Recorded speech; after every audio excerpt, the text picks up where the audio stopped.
Cabinet ने भी approve कर दिया वन नेशन वन इलेक्शन, लेकिन आपको अभी तक नहीं पता आखिर इसमें होता क्या है। तो आइए समझते हैं।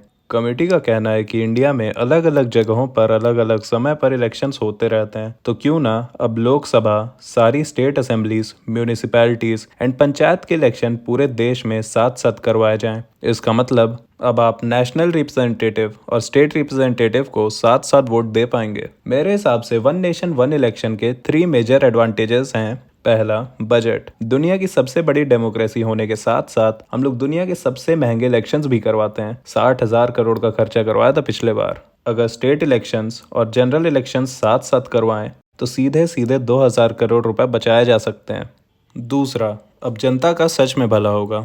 देखो, जब से इलेक्शन की डेट अनाउंस होती है तब से लेकर इलेक्शन होने तक ना ही स्टेट गवर्नमेंट और ना ही नेशनल गवर्नमेंट कोई भी स्कीम, चाहे वो हेल्थ केयर, वेलफेयर या कितनी भी अर्जेंट हो, उसे अनाउंस नहीं कर सकती है, क्योंकि इलेक्शन कमीशन का यह मानना है ऐसी स्कीम्स को केवल पॉपुलैरिटी के लिए अनाउंस किया जाता है। इसीलिए वो मॉडल कोड ऑफ कंडक्ट लागू कर देती है। तो जब स्टेट इलेक्शन हुए तब भी 1.5 से 2 महीने गए, और जब नेशनल इलेक्शंस हुए तब भी 1.5 से 2 महीने तक कोई काम नहीं हुआ। तो अगर वन नेशन वन इलेक्शन आ जाता है तो यह प्रॉब्लम सॉल्व हो जाएगी।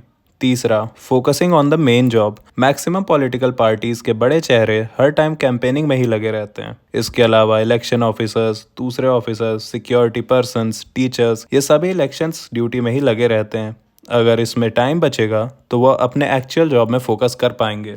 मेरे हिसाब से वन नेशन वन इलेक्शन का पहला मेजर डिसएडवांटेज है डिफिकल्टी इन इम्प्लीमेंटेशन, एंड दूसरा है नेता ऐसे तो जब भी इलेक्शंस होते हैं तो उससे 1.5-2 महीने पहले या 1 साल तक हमारे घरों पर बहुत आते हैं और हमारे दुख सुन के उन्हें सॉल्व कर देते हैं। मगर ऐसे तो वो लोग 4 साल आराम करेंगे और 1 साल काम करेंगे। अब आपकी इस पे क्या राय है, आप कमेंट्स में बताना।